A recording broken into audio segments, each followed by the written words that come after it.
All right, so here we are.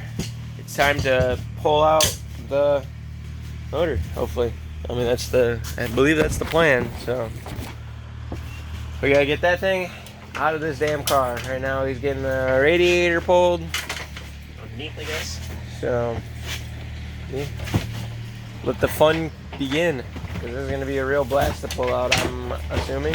So let's do that. Okay, guys, so we just got the drive shaft out, and man, we pulled the exhaust. Luckily, he had already cut the muffler, so that made our life super easy.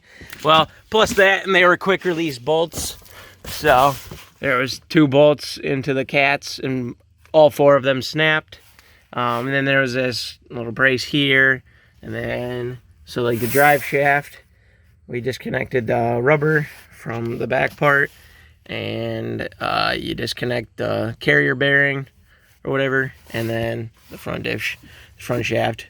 We pretty much had to do the middle part, and then you really got to beat the crap out of it. It was a pain in the ass to get out, but yeah. And now we got to pull. We're gonna do the front axles next, but we need to go pick up. Yeah, that's what I'm guessing. But we got to pick up axle socket. The 2 I have a 30 millimeter and a 32, and those are too small. So we need to get those so we can get the front axles out. And then after that, we just got to disconnect the motor mounts and that transmission mount. And then start testing the structural integrity of everything that's still connected to the motor. So, but yeah, other than that, so far so good. All right, so we've been popping out all these. We got the one in the back still. No. And then, because we're getting the axles out. So it's been quite the endeavor. We were going to try and just do this top bolt right here, or top ball joint. But the other side was spinning, so that didn't work. So our other solution is to pretty much unbolt the whole top hat. And then we end up having to cut the, I can't remember what the fuck the name of it is. But we ended up having to cut that. Wait, where? Yeah, that. And then, obviously, put a nut on these and then pound on them so you don't fuck up the threads, but we don't really give a shit. And this one got cross-threaded when we pulled it off, so it doesn't even matter. But yeah, other than that, once that comes out, then we just drop it down. Like so, and then we got to push it down and out. Like so. And not too hard, because the brake line. And then we just got to pop out the axle and then pound it out of the transmission, and we're good to go. So far so good. All right, so if you're trying to take out your motor or like the CTSV, we had a hard time figuring out the fucking size. We thought it was bigger because it's way up in there. It's a 13/16. So if you're trying to remove your 2009 CTS with the junk ass 3.6 to replace motor mounts because it's got so much power. Yeah, all-wheel drive and shit.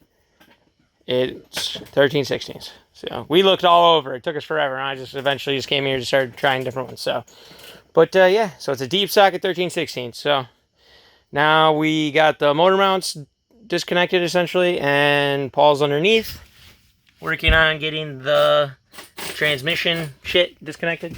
So throw a minute. All right, we took the destruction to inside. Totally didn't film what it looked like before, but believe me, it looked nice. And now it looks like garbage. But yeah, so we had to get the shifter assembly out, get that disconnected from the transmission. So that should be good. I think we're good in here. So yeah, now I guess try and figure out how we're gonna hook up.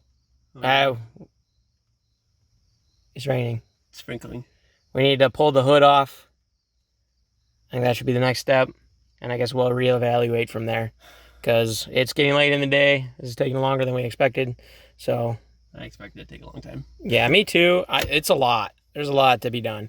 So we'll see. Not just tearing stuff apart all willy-nilly. You gotta be careful with some stuff. Yeah, especially because we want it to look nice, not be like a Conquest and Fiero. Not race car interior. Yes. We want like pretty much full interior. So yes. Sleeper status if you're sitting inside it. Yeah. If you ignore the bumper dumper, it'll look like a sleeper. Yeah. I got a lot of padding on the inside, so it's quiet inside. So yeah, other than that, we'll go get the hood off and work on that.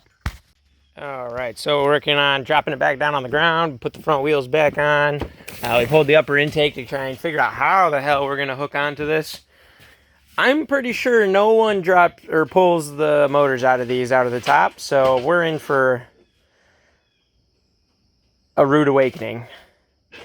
So yeah, pretty much if we can't get that thing to come off, then it will be... Paul's got two options, drop the cradle or we're gonna be chopping up this. So yeah, other than that, so far so good. As you can see, it's wiggling around. Wiggles around pretty good, so it's ready to come out. We just need to figure out how. So, but yeah, that's all I got for this one, guys. So you know the drill. Like, comment, subscribe. See you guys in the next one. Hope you guys are enjoying or excited for this build. So, Junkyard LS Turbo Swap. Poor Man CTS V. That's what's coming. So, get excited.